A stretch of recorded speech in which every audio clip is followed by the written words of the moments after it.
ഒരു ക്വസ്റ്റ്യനാണ്, അതായത് ഒരു BS3 KTM RC390 വാങ്ങുമ്പോൾ എന്തൊക്കെ ശ്രദ്ധിക്കണം, അല്ലെങ്കിൽ ഇതിൻ്റെ ആവശ്യമുണ്ടോ ഇപ്പോഴും എന്നുള്ളത്. ഇപ്പോൾ എൻ്റെ അടുത്ത് ആൾക്കാർ ചോദിക്കാറുണ്ട് അപ്രീലിയയുടെ 457 റിജക്ട് ചെയ്ത് ഈ ഒരു ബൈക്ക് വാങ്ങണമെന്ന്. ഫസ്റ്റ് ഓഫ് ഓൾ ഞാൻ അപ്രീലിയ ഓടിച്ചിട്ടില്ല, പക്ഷേ എൻ്റെ ഒരു അഭിപ്രായത്തിൽ നല്ലൊരു ബഡ്ജറ്റിൽ ഇതുപോലത്തെ ഒരു ബൈക്ക് കിട്ടാണ്.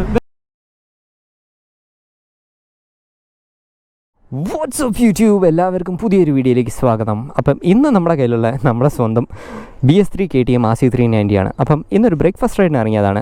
ഈ വീഡിയോ ഉണ്ടാക്കാൻ വളരെ കുറച്ച് സ്ട്രോങ് ആയിട്ടുള്ള കാര്യങ്ങളുണ്ട്.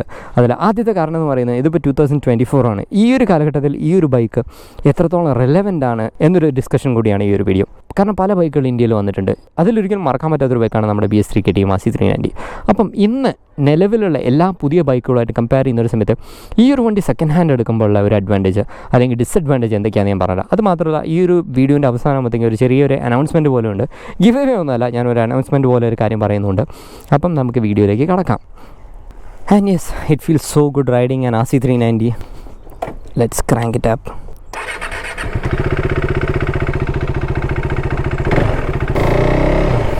ആക്ച്വലി എനിക്ക് എപ്പോഴും കിട്ടുന്ന ഒരു ക്വസ്റ്റ്യനാണ്, അതായത് ഒരു BS3 KTM RC390 വാങ്ങുമ്പോൾ എന്തൊക്കെ ശ്രദ്ധിക്കണം, അല്ലെങ്കിൽ ഇതിൻ്റെ ആവശ്യമുണ്ടോ ഇപ്പോഴും എന്നുള്ളത്. അപ്പം വേറൊരു കാര്യം എന്താണെന്ന് വെച്ച് കഴിഞ്ഞാൽ എനിക്കൊന്ന് 2015 മുതൽ 2018 വരെയാണെന്ന് തോന്നുന്നു ഈ ഒരു വേർഷൻ സെയിലുണ്ടായിരുന്നത്. എനിക്കൊന്ന് 2018 ആയപ്പോഴാണ് ആ ഒരു ലോങ്ങർ എക്സോസ്റ്റ് വേർഷനൊക്കെ വന്നത്, BS4 വന്നൊരു സമയത്ത്. അപ്പോഴത്തേക്കും ബൈക്കിൻ്റെ ക്യാരക്ടറൊക്കെ ആകെ മാറി.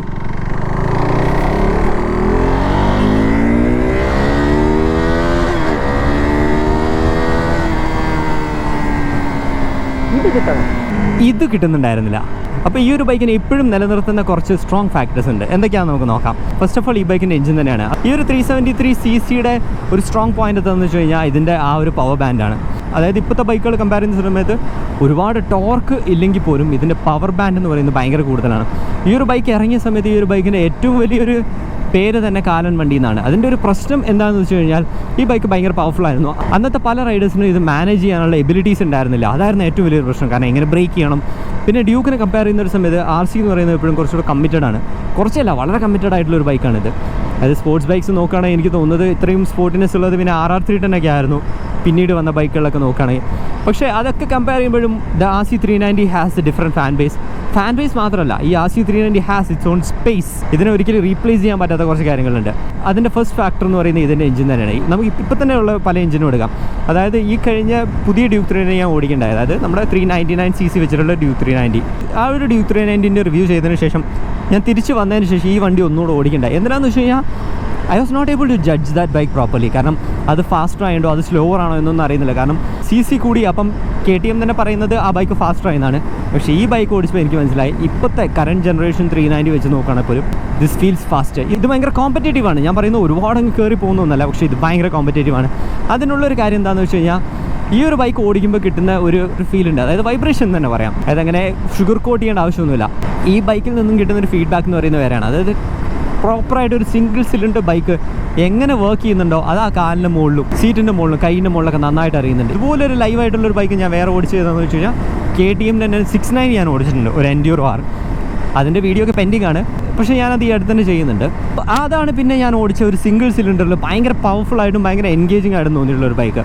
അപ്പോൾ ഇന്നത്തെ ഏത് ബൈക്ക് എടുക്കുകയാണെങ്കിൽ ഞാൻ പറയുന്നത് ഇന്നത്തെ 390 എടുക്കുകയാണെങ്കിൽ പോലും എനിക്ക് ഇതാണ് കുറച്ചുകൂടെ പവർഫുള്ളായിട്ട് ഫീൽ ചെയ്യിക്കുന്ന ബൈക്ക്. പുതിയ 390 ഒരു പക്ഷേ ലോങ്ങർ റണ്ണിൽ ചിലപ്പോൾ കയറുമായിരിക്കും, പക്ഷേ എനിക്കതും തോന്നുന്നില്ല. ഞാൻ പുതിയ 390 ചെയ്തത് 165 എന്തോ ഒന്ന് കയറ്റി പിടിച്ചതിന് ശേഷം മാത്രമാണ്. പക്ഷേ ഈ ഒരു ബൈക്ക് എനിക്ക് 170 ഇൻ നോ ടൈം ചെയ്യാൻ പറ്റും. അതായത് ഇതാണ് അതിൻ്റെ കട്ട് ഓഫ് സ്പീഡ് എന്ന് പറയുന്നത്.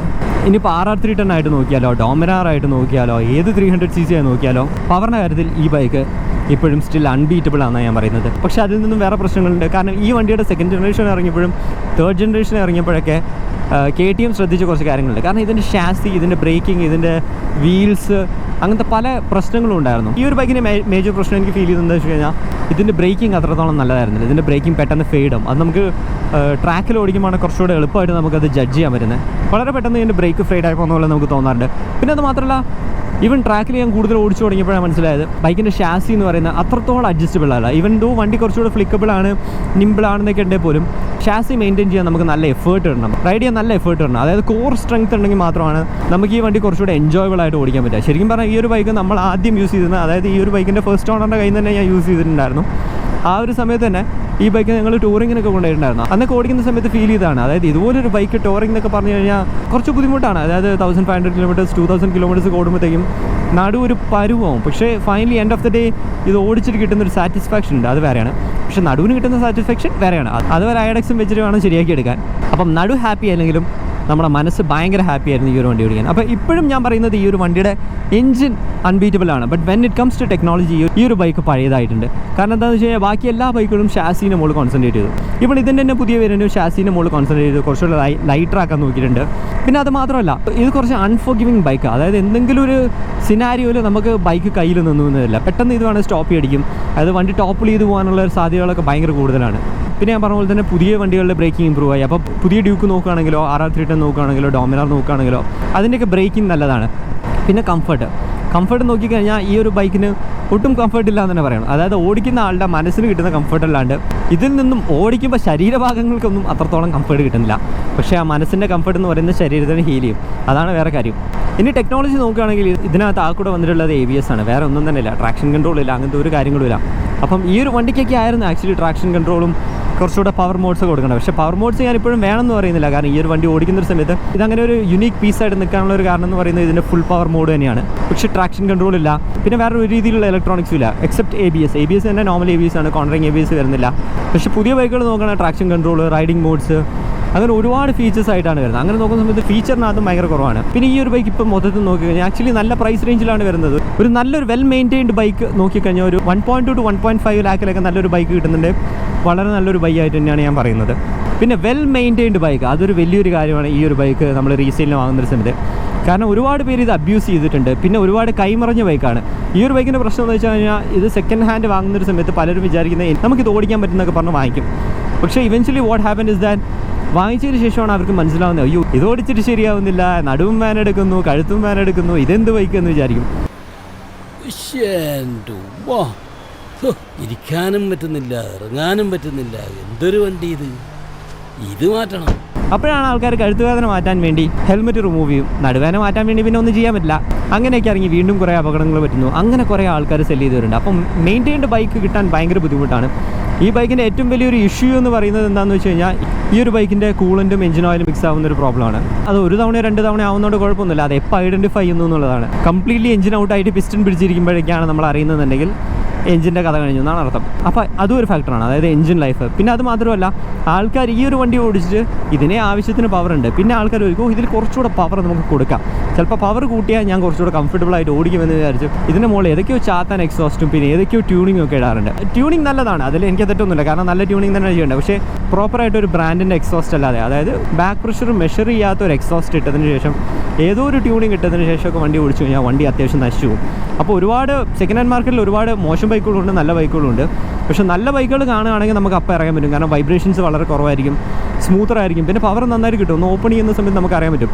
പിന്നെ ഈ ഒരു ബൈക്കിന് ഇൻഹറൻ്റ് ആയിട്ട് തന്നെ കുറച്ച് പ്രോബ്ലംസ് ഉണ്ട്. അതെന്താണെന്ന് വെച്ച് കഴിഞ്ഞാൽ എൻ്റെ കയ്യിൽ ഈ ഒരു ഇരിക്കുന്ന ബൈക്ക് തന്നെ ഞാൻ പലർക്കും കൊടുക്കുന്ന ഒരു സമയത്ത് പറഞ്ഞിട്ടുണ്ട്, അവർ പറഞ്ഞത് ഇത് കുറച്ചുകൂടി സ്മൂത്തറാണ്. പക്ഷേ എന്താ പ്രശ്നം എന്ന് വെച്ച് കഴിഞ്ഞാൽ ഇടയ്ക്ക് ഇതൊന്ന് ഓഫാവും. ഇടയ്ക്ക് ഓഫ് എന്ന് വെച്ച് കഴിഞ്ഞാൽ വേറെ പ്രത്യേകിച്ചൊന്നും പ്രശ്നം ഉണ്ടായിട്ടില്ല, ഇടയ്ക്ക് ഈ വണ്ടി ഒന്ന് ഓഫാവും. That is normal with this bike. Start ആവാൻ പ്രോബ്ലം അല്ല, അതായത് സ്റ്റാർട്ടിങ് ട്രബിൾ ആയിട്ടല്ല ഞാൻ പറയുന്നത്. പക്ഷേ ഓടി നമ്മൾ എവിടെയെങ്കിലും പെട്ടെന്ന് നിർത്തുന്ന സമയത്ത് ന്യൂട്രലൊക്കെ ഇട്ട് സിഗ്നലൊക്കെ വെയിറ്റ് ചെയ്യുന്ന സമയത്ത് പെട്ടെന്ന് ചിലപ്പോൾ വണ്ടി ഓഫ് ആയി വരും. അതെന്ന് പറയുന്നത് ഒരു നോൺ ഇഷ്യൂ ആണ്, അത് ഫ്യൂലിങ്ങിൻ്റെ പ്രോബ്ലമാണ്. അങ്ങനത്തെ ചില പ്രശ്നങ്ങളൊക്കെ ഈ വണ്ടിക്കുള്ളതാണ്. അപ്പോൾ മൊത്തത്തിൽ നോക്കിക്കഴിഞ്ഞാൽ എൻ്റെ ഒരു അഭിപ്രായത്തിൽ 2024 നോക്കുകയാണെങ്കിൽ സ്റ്റിൽ BS3 വെഹിക്കിൾസ് തന്നെയാണ് പവർഫുൾ ആയിട്ട് തോന്നുന്നത്. യെസ്, ശരിയാണ്, എമിഷൻ സ്റ്റാൻഡേർഡ്സ് നോക്കുന്ന സമയത്ത് ഇത് ഒരുപാട് കാർബൺ മോണോക്സൈഡും സൾഫർ കോണ്ടൻറ്റൊക്കെ പുറത്ത് വിടുന്നുണ്ട്. പക്ഷേ പവറിൻ്റെ കാര്യത്തിൽ നോക്കുകയാണെങ്കിൽ ഒരു റൈഡിങ് എന്തൂസിയാസ്റ്റിനെ വെച്ച് നോക്കുകയാണെങ്കിൽ ഇതുപോലൊരു ബൈക്ക് എന്ന് പറയുന്നത് സ്റ്റിൽ ഒരു ഡ്രീം ബൈക്കാണ്. നല്ലൊരു ബൈക്ക് കിട്ടിക്കഴിഞ്ഞാൽ തീർച്ചയായിട്ടും പോകാവുന്നതാണ്. ഇപ്പോൾ എൻ്റെ അടുത്ത് ആൾക്കാർ ചോദിക്കാറുണ്ട് അപ്രീലിയയുടെ 457 റിജക്ട് ചെയ്ത് ഈ ഒരു ബൈക്ക് വാങ്ങണമെന്ന്. ഫസ്റ്റ് ഓഫ് ഓൾ ഞാൻ അപ്രീലിയ ഓടിച്ചിട്ടില്ല, പക്ഷേ എൻ്റെ ഒരു അഭിപ്രായത്തിൽ നല്ലൊരു ബഡ്ജറ്റിൽ ഇതുപോലത്തെ ഒരു ബൈക്ക് കിട്ടാണ്, വെൽ മെയിൻറ്റൈൻഡ് ആയിട്ടുള്ള ഒരു ബൈക്ക് കിട്ടുകയാണെങ്കിൽ ഡെഫിനറ്റ് ആയിട്ടും ഇത് വാല്യൂ ഫോർ മണിയാണ്. കാരണം ഒരുപാട് കാശ് നമ്മൾ സേവ് ചെയ്യും. പിന്നെ ഈ ഒരു ബൈക്കിൻ്റെ വേറൊരു പ്രശ്നം എന്താണെന്ന് വെച്ച് കഴിഞ്ഞാൽ ഇത് വളരെ ക്ലോസ് ആയിട്ട് മെയിൻറ്റെയിൻ ചെയ്യണം. എന്ന് വെച്ച് കഴിഞ്ഞാൽ നമ്മൾ ഓരോ റൈഡ് കഴിയുമ്പോഴും ഇതിൻ്റെ മുകളിൽ ഓരോ കാര്യങ്ങൾ ചെക്ക് ചെയ്യണം. ഇപ്പോൾ ഞാൻ ഉപയോഗിച്ച സമയത്ത് എനിക്ക് വന്ന പ്രശ്നങ്ങൾ എന്തൊക്കെയാണെന്ന് വെച്ച് കഴിഞ്ഞാൽ ഈ ഒരു എഞ്ചിൻ്റെ ഈ ഒരു കിൽ സ്വിച്ച് ഓഫ് ചെയ്ത് കഴിഞ്ഞാൽ എന്താ പ്രശ്നം എന്ന് വെച്ചാൽ അതിൽ മൊത്തത്തിൽ ഓഫാവും. അപ്പം ആൾക്കാർ അസ്യൂം ചെയ്യുന്നത് എന്താണെന്ന് വെച്ച് കഴിഞ്ഞാൽ കംപ്ലീറ്റ്ലി ബാറ്ററി കട്ട് ഓഫ് ആയതാണ്. പക്ഷേ ബാറ്ററി കട്ട് ഓഫ് ആവുന്നില്ല, ഈ കീൻ്റെ കണക്ഷനിലാണ് ബാറ്ററി ഇരിക്കുന്നത്. അപ്പം കീ ഓഫ് ആക്കുന്നവരെ ബാറ്ററി കൺസ്യൂം ചെയ്യും. അപ്പോൾ ഇൻ കേസ് ചിലപ്പോൾ നമ്മൾ കീ വെച്ച് പോകുന്ന സമയത്തൊക്കെ കുറച്ച് നേരം കഴിയുമ്പോൾ തന്നെ ബാറ്ററി കംപ്ലീറ്റ് ഡ്രെയിൻ ആവുന്നൊരു ഇഷ്യൂ ഉണ്ട്. പിന്നെ ഫ്യൂലിംഗ് ഈ ഒരു വണ്ടിക്ക് ഭയങ്കര പ്രശ്നമായിട്ട് എനിക്ക് തോന്നിയിട്ടുണ്ട്. ഞാൻ ഇതിനകത്ത് പവർ പെട്രോൾ മാത്രമേ യൂസ് ചെയ്യുന്നുള്ളൂ. കാരണം കംപ്രഷൻ റേഷ്യോ കൂടുതലാണ്. അതിന് വേണ്ട ഡിറ്റർജൻസും കാര്യങ്ങളും പവർ പെട്രോളിനകത്താണ് ഉള്ളതെന്നാണ് ഞാൻ വിശ്വസിക്കുന്നത്. അങ്ങനെ നോക്കുന്ന സമയത്ത് ഞാൻ ഇതിനകത്ത് ഹൈ പെർഫോമൻസ് ഫ്യൂൽ മാത്രമേ അടിക്കാറുള്ളൂ. അതും വെച്ച് നോക്കുന്ന സമയത്ത് വളരെ സ്മൂത്തറായിട്ട് ഓടുന്നുണ്ട്. പക്ഷേ എവിടെന്നെങ്കിലും ഫ്യൂവൽ അറിയാത്ത സ്ഥലത്ത് നിന്ന് അടിച്ചിട്ടുണ്ട്, അല്ലെങ്കിൽ കുറച്ച് സ്പൂക്കിയായിട്ട് ഗൂഗിൾ റിവ്യൂ ഒക്കെ മോശമായിട്ടുള്ള സ്ഥലത്ത് നിന്ന് അടിച്ചെന്നുണ്ടെങ്കിൽ അന്നൊക്കെ പണി കിട്ടിയിട്ടുണ്ട്. അപ്പോൾ ഫ്യൂലിംഗ് ഭയങ്കര ഇമ്പോർട്ടൻ്റ് ആണ് ഇതിനകത്ത്. ഇൻ കേസ് പലരും ഈ ഒരു വണ്ടി ഓടിക്കുന്ന ഒരു സമയത്ത്, അതായത് നമ്മുടെ ഫ്യൂവൽ ക്യാപ്പിൻ്റെ മുകളിൽ വെക്കാൻ പറ്റുന്ന ഒരു ഫിൽറ്റർ ഉണ്ട്, ആ ഫിൽറ്ററും കൊണ്ട് നടക്കുന്നതായിട്ട് ഞാൻ കണ്ടിട്ടുണ്ട്. അതായത് കരടോ അങ്ങനത്തെ കാര്യങ്ങളൊന്നും പോകാതിരിക്കാൻ വേണ്ടിയിട്ട്. അപ്പം ഫ്യൂലിംഗ് ഭയങ്കരമായിട്ട് നോക്കേണ്ടതാണ്. പിന്നെ അത് മാത്രമല്ല, ഇത് കുറച്ച് പഴയ വണ്ടിയായിരിക്കും, അപ്പോൾ വയറിംഗ് കിറ്റ് നോക്കണം. ഭയങ്കര ഹാർഷായിട്ട് നമ്മൾ പ്രഷർ വാഷ് ചെയ്യാൻ പാടില്ല. പിന്നെ എപ്പോഴും ഹീറ്റ് ലെവൽ സെൻസറിൻ്റെ മുകളിൽ കണ്ടന്റ് ആയിരിക്കണം. എപ്പോൾ ആ ഹീറ്റ് ലെവൽ സെൻസർ ഒരു 75-80% എന്ന് പറയുന്നത് നോർമലാണ് ഇതിന് മുകളിൽ കാണിക്കുന്നത്. പക്ഷേ അതൊരു 90% കാണിക്കുകയാണ്. അതിൽ നിന്ന് ആദ്യം നമ്മൾ ഡൗട്ട് ചെയ്യേണ്ട കാര്യം എന്ന് വെച്ച് കഴിഞ്ഞാൽ കൂളൻറ്റും എഞ്ചിൻ ഓയിലും മിക്സ് ആയിട്ടുണ്ടോ എന്നാണ്. അപ്പോൾ ആ ഒരു ഇഷ്യൂ എപ്പോഴും ഉണ്ട്, അത് ശ്രദ്ധിക്കണം. പിന്നെ ട്രാക്കിൽ ഓടിക്കുന്ന സമയത്ത് ഞാൻ ഓരോ തവണ വന്നിട്ടും ഇതിൻ്റെ നട്ടും ബോൾട്ടും ഒന്ന് ടൈറ്റ് ആക്കാറുണ്ട്. കാരണം ഫെയറിങ് അങ്ങനെയാണ്. ഇപ്പം നമ്മൾ ഇതിനകത്ത് ചെയ്തിരിക്കുന്നത് എന്താണെന്ന് വെച്ച് കഴിഞ്ഞാൽ സൈക്കിൾ ട്യൂബിൻ്റെ പോർഷൻസ് കട്ട് ചെയ്തതിന് ശേഷം വാഷേഴ്സായിട്ട് യൂസ് ചെയ്ത് വെച്ചിട്ടുണ്ട്. അതിനുശേഷം ഭയങ്കര വൈബ്രേഷൻസ് ഒക്കെ കുറവാണ് ഈ ഫെയറിങ്ങിൻ്റെ ഭാഗത്തു നിന്നൊക്കെ. പിന്നെ അത് മാത്രമല്ല, ചെയിൻ മെയിൻ്റനൻസ് കുറച്ച് കൂടുതലാണ്. കാരണം അത്രയും പവർ ഔട്ട്പുട്ട് തരുന്നൊരു ബൈക്കാണ്. അപ്പോൾ ഒരു 500 കിലോമീറ്റേഴ്സിലൊക്കെ നമ്മൾ ചെയിൻ മെയിൻറ്റെയിൻ ചെയ്യണം. അതായത് ചെയിൻ സ്ലാക്ക് തന്നെ അഡ്ജസ്റ്റ് ചെയ്യണം. അപ്പോൾ ഇതൊക്കെ ഭയങ്കര ക്ലോസ് ആയിട്ട് നമ്മൾ വാച്ച് ചെയ്താൽ മാത്രമേ ഈ ഒരു വണ്ടീനെ നമുക്ക് കൊണ്ടുനടക്കാൻ പറ്റുള്ളൂ. അതുകൊണ്ടാണ് ഞാൻ പറഞ്ഞത് ഭയങ്കര ക്ലോസ്ലി വാച്ച് ചെയ്ത് മെയിൻറ്റെയിൻ ചെയ്ത് കൊണ്ടുനടക്കേണ്ട ഒരു ബൈക്കാണെന്ന് പറയുന്നത്. ഇത് നമ്മൾ എവിടെ നിർത്തിയിട്ടാൽ അപ്പോഴാണ് ഇതിനൊരു പണി വരാൻ പോകുന്നത്. ഇനി ഞാൻ കുറച്ച് മുമ്പ് പറഞ്ഞ അനൗൺസ്മെൻറ്റ് ഞാൻ പറയാൻ പോവാണ്. ആക്ച്വലി ഞാൻ ഈ ഒരു ബൈക്ക് കൊടുക്കുകയാണ്. അപ്പോൾ കൊടുക്കുകയാണെന്ന് വെച്ച് കഴിഞ്ഞാൽ ഓൾമോസ്റ്റ് ഡീൽ ഇസ് ഡൺ. അതായത് നോൺ സർക്കിളിലുള്ള ആക്ക് തന്നെയാണ് ഞാനിത് വിൽക്കുന്നത്.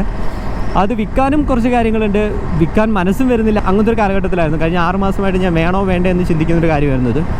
അതായത് ഞാൻ പറഞ്ഞ പോലെ തന്നെ ഈ ഒരു ബൈക്ക് വളരെ ക്ലോസ് ആയിട്ട് മെയിൻറ്റെയിൻ ചെയ്യുന്ന ഒരു സമയത്ത് ഇതിന് ആക്ച്വലി ഡെയിലി ഓട്ടം ഉണ്ടെങ്കിൽ മാത്രമേ ഈ ബൈക്ക് ഹെൽത്തി ആയിട്ടിരിക്കുന്നു എന്ന് എനിക്ക് തോന്നിയിട്ടുണ്ട്. അതിൻ്റെ ഒരു കാരണം എന്താണെന്ന് വെച്ച് കഴിഞ്ഞാൽ നമ്മൾ വെച്ച് പോകുന്ന സമയത്തുള്ള പല കാര്യങ്ങളുമാണ് ഇതിനകത്ത് പിന്നെ പ്രശ്നങ്ങളായിക്കൊണ്ടിരിക്കുന്നത്. അതായത് അവിടെ ഇവിടെ ചെറിയ റസ്റ്റിംഗ് ഇഷ്യൂസ് വരുന്നുണ്ട്. അങ്ങനെയൊക്കെ നോക്കുന്ന ഒരു സമയത്ത് ഞാൻ ഒരു കാലത്ത് ഇത് ഒരു 1 മന്തോളം ഞാൻ അടുപ്പിച്ച് ഓടിക്കണ്ടായി. അപ്പോൾ ഒരു പ്രശ്നമില്ല. അപ്പോഴാണ് എനിക്ക് മനസ്സിലായത് ഈ ബൈക്ക് വീട്ടിൽ വെച്ചിരിക്കുന്ന സമയത്ത്, അതായത് ഞാൻ ട്രാക്കിന് വേണ്ടി മാത്രം യൂസ് ചെയ്യുന്ന ഒരു ബൈക്കാണ്. അങ്ങനെ വീട്ടിൽ വെച്ച് മാസത്തിൽ ഒരിക്കൽ യൂസ് ചെയ്യുന്ന ഒരു സമയത്ത് ഈ ബൈക്കിന് കുറച്ച് പ്രശ്നങ്ങളൊക്കെ വരുന്നുണ്ടെന്ന് എനിക്ക് മനസ്സിലായി. അപ്പോൾ ഞാൻ വിചാരിച്ചു ഒരാളെ കണ്ട് എല്ലാ കാര്യങ്ങളും തുറന്ന് പറഞ്ഞതിന് ശേഷം ഡെയിലി ഉപയോഗിക്കാൻ പറ്റുന്ന ഒരാൾക്ക് ഈ ഒരു ബൈക്ക് വിൽക്കാമെന്ന്. അങ്ങനെയാണ് ഞാൻ ഒരു ഡെസിഷൻ എടുത്തിരിക്കുന്നത്. അതായത് this is going out from me now. എനിക്ക് ഭയങ്കര ഇമോഷണൽ കണക്ഷനുള്ളൊരു ബൈക്കാണിത്. ഞാൻ ഇതിൻ്റെ ഫസ്റ്റ് വീഡിയോ പറഞ്ഞ പോലെ തന്നെ ഈ ഒരു ബൈക്ക് ഡെലിവറി എടുക്കുമ്പോൾ പോലും ഞാൻ ഇതിൻ്റെ കൂടെ ഉണ്ടായിരുന്നു. എൻ്റെ ഫ്രണ്ടിൻ്റെ കയ്യിൽ നിന്നാണ് ഞാൻ ഈ ബൈക്ക് എടുത്തത്. അപ്പോൾ അന്ന് തൊട്ടേ ഈ ബൈക്കിൻ്റെ ഹിസ്റ്ററിയും കാര്യങ്ങളൊക്കെ എനിക്കറിയാം. അപ്പം അങ്ങനെ പോയതാണ്. അത് മാത്രമല്ല, ഈ ബൈക്കിൻ്റെ കൂടെ ഞാൻ ടൂർ ചെയ്തിട്ടുണ്ട്. 250R ഉണ്ടായിരുന്ന സമയത്ത് എൻ്റെ കൂടെ ടൂറിങ്ങിന് വന്നിട്ടുണ്ടായിരുന്നൊരു ബൈക്ക് ഇതായിരുന്നു. അപ്പം ഒരുപാട് ഇമോഷണൽ കണക്ഷനുള്ളൊരു ബൈക്കാണ്. ഞാൻ വാങ്ങണമെന്ന് ആഗ്രഹിച്ച RC390 ഇത് തന്നെയായിരുന്നു. നിങ്ങൾ എൻ്റെ CBR 250R ഞാൻ വാങ്ങിയതിൻ്റെ കഥ കേട്ടിട്ടുണ്ടെങ്കിൽ അതിനകത്ത് ഞാൻ പറയുന്നുണ്ട് ഒരു RC390 വാങ്ങാൻ വേണ്ടി പോയൊരു കഥ. അത് ഈ ഒരു സെയിം മോഡലായിരുന്നു. അപ്പോൾ അന്ന് വാങ്ങാൻ പറ്റാത്തതിൻ്റെ ആ ഒരു സങ്കടം എന്ന് പറയുന്നത്, ഞാൻ ഈ ഒരു ബൈക്ക് എടുത്ത് ഫുള്ളി റീസ്റ്റോർ ചെയ്തെടുത്ത് പുതിയ വണ്ടി ആക്കിയിട്ടാണ് ഞാൻ എൻ്റെ ഫ്രണ്ടിൻ്റെ നിന്ന് എനിക്ക് ഡെലിവറി എടുത്തത്. അതെനിക്കൊരു ഡ്രീം കം ട്രൂ ആയിരുന്നു. പിന്നെ ഈ ഒരു ബൈക്ക് എന്ന് പറയുന്നത് എപ്പോൾ ഓടിക്കുമ്പോഴേ എനിക്ക് വല്ലാത്തൊരു ഫീലാണ് തരാറ്. കാരണം എന്താണെന്ന് വെച്ച് കഴിഞ്ഞാൽ ഇത് അത്രയ്ക്ക് ഒരു ഫോർഗിവിങ് ബൈക്കല്ല. എപ്പോഴും ഇതിൻ്റെ മുകളിൽ പഠിക്കാനൊക്കെ ഉണ്ട്. പിന്നെ ഏത് സമയത്ത് ഒരു അഡ്രിനാലിൻ ജങ്കി ആയിട്ടുള്ളൊരു ബൈക്കാണ്. ഇതിന് നല്ലൊരു ബൈക്ക് പാർക്കിങ്ങിൽ വെച്ച് നശിപ്പിക്കുന്നതിനേക്കാളും നല്ലത് എനിക്ക് തോന്നി ഞാനത് ഉപയോഗിക്കുന്ന ഒരാൾക്ക് കൊടുക്കുക, എന്നിട്ട് ഞാൻ വേറൊരു ബൈക്കിലേക്ക് സ്വിച്ച് ചെയ്യാന്ന്. അപ്പം ഇതെൻ്റെ ട്രാക്ക് ബൈക്കാണ്. ഞാൻ എൻ്റെ അടുത്ത ട്രാക്ക് ബൈക്കിലേക്ക് നോക്കി തുടങ്ങിയിട്ടുണ്ട്. ഞാൻ അടുത്ത 1-2 വീഡിയോനകത്ത് തന്നെ ഞാൻ അതും റിവീൽ ചെയ്യുന്നതാണ്, what will be my next track bike എന്നുള്ളൊരു കാര്യത്തിൽ. അപ്പോൾ യെസ്, ഞാൻ നല്ലി എന്ന് വിളിച്ചിരുന്ന ഈ ഒരു ബൈക്ക് കൊടുക്കുകയാണ്. അപ്പോൾ ഇതിൻ്റെ ഒരു അനൗൺസ്മെൻറ്റും കൂടിയാണ് ഈ ഒരു വീഡിയോ എന്ന് പറയുന്നത്. നല്ലി എന്ന് പറയുന്ന ആക്ച്വലി വാക്ക് ഞാൻ എവിടെ എക്സ്പ്ലെയിൻ ചെയ്തിട്ടുണ്ടായിരുന്നില്ല. ഞാൻ ഇൻസ്റ്റാഗ്രാമിലാണ് ആ ഒരു വാക്ക് പറഞ്ഞിട്ടുള്ളത്. നാഗവല്ലിയുടെ ഒരു ഷോർട്ട് ഫോമാണ്. പലരും ബൈക്കുകളുടെ ഒരു ജെൻഡറുമായിട്ട് കണക്ട് ചെയ്യാറുണ്ട്. അപ്പോൾ ഞാൻ പറഞ്ഞു വരുന്നത് ഇപ്പോൾ ഇൻ്റർനെറ്റിൽ കാണുന്ന പോലെ ഈ ഹീ ഷീ ഹെർ ഹിം അങ്ങനത്തെ പരിപാടികളൊന്നുമില്ല. ജസ്റ്റ് നമുക്കൊരു ഒരു മെഷീനാണെങ്കിൽ പോലും നമ്മൾ അവൻ അല്ലെങ്കിൽ അവൾ എന്നുള്ളൊരു രീതിയിലായിരിക്കും ചിലപ്പോൾ സംസാരിക്കുക. അതായത് ബൈക്ക് ഓടിക്കുന്ന ആൾക്കാർക്കറിയാം അങ്ങനത്തെ ഒരു കണക്ഷൻ ആയിരിക്കുന്നത്. അപ്പോൾ എനിക്കിത് കുറച്ചുകൂടെ എൻ്റെ ഒരു മെയിൽ ഫ്രണ്ടിനെ പോലെയാണ് തോന്നിയിട്ടുള്ളത്. അപ്പം ഇവന് ഒരു നാഗവല്ലി എന്ന് പേരിട്ട് കഴിഞ്ഞാൽ അതൊരു ഫീമെയിൽ നെയിം ആണല്ലോ എന്നുള്ള രീതിയിലാണ് ഞാനത് നാഗവല്ലി കട്ട് ഷോട്ട് ചെയ്ത് നല്ലി എന്നുള്ളൊരു പേരിൽ. നല്ലി എന്ന് പറയുന്ന ഒരു ഫീമെയിൽ നെയിമാണ്, എന്നാൽ അതിന് കുറച്ചും കൂടി ഒരു മെയിൽ കണക്ഷൻ ഉള്ളതുകൊണ്ടാണ് ഞാൻ ഇതിനെ നല്ലി എന്ന് വിളിച്ചിട്ടുണ്ടായിരുന്നത്. അപ്പം ഈ നല്ലി എന്ന് വിളിക്കുന്നൊരു ബൈക്ക് ഞാൻ കൊടുക്കുകയാണ്, മൈ ബിലൗഡ് BS3 390. പക്ഷേ CBR 250 കൊടുത്ത അത്രയും വിഷമം എനിക്കിതിനില്ല. കാരണം ഞാൻ പറഞ്ഞ പോലെ തന്നെ ഇത് നമ്മുടെ റൈഡേഴ്സ് കണക്ഷനിലുള്ള ഒരാൾ തന്നെയാണ് എടുക്കുന്നത്. അതുകൊണ്ട് തന്നെ എന്ന് എനിക്ക് ഓടിക്കണം തോന്നിയാലും ഓടിക്കാൻ ബൈക്കുണ്ട്, ആ ഒരു കയ്യെത്തും ദൂരത്ത് ബൈക്കുണ്ട്. പക്ഷേ I won't ride it so often. വേണമെന്ന് തോന്നുകയാണെങ്കിൽ ഡെഫിനറ്റ്ലി എനിക്ക് വന്ന് ഓടിക്കാൻ പറ്റുന്നൊരു ദൂരത്ത് തന്നെയുള്ളൊരു ബൈക്കാണിത്. അപ്പോൾ ഈ വീഡിയോ ഇത്ര തന്നെയേ ഉള്ളൂ. അടുത്ത വീഡിയോയിൽ വേറെ കുറേ ന്യൂസുകളായിട്ടൊക്കെ കാണാം. വീഡിയോ ഇഷ്ടപ്പെട്ടെന്ന് വിചാരിക്കുന്നു. ഇഷ്ടപ്പെട്ടെങ്കിൽ Show some love in the form of likes and comments. See you in the next video. Until then, bye-bye.